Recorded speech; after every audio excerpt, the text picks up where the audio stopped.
আসসালামু আলাইকুম দর্শক, দেখতে পাচ্ছেন এটা একটা সাইন ওয়েভ ডিএসপি মেশিন। এই আইপিএসটা নাতাশার অরিজিনাল ইন্ডিয়ান সার্কিট বোর্ড দিয়ে তৈরি করা। এটা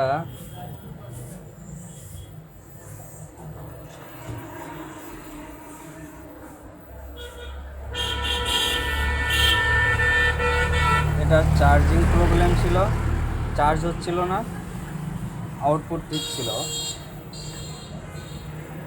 এটা সমাধান করার জন্য আমি খোঁজাখুঁজি করে টেস্ট করে দেখলাম। এখানে আইসিটা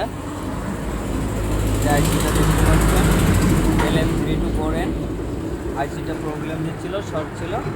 আইসিটা পরিবর্তন করার সাথে সাথে চার্জিং চলে আসলো। ইনশাল্লাহ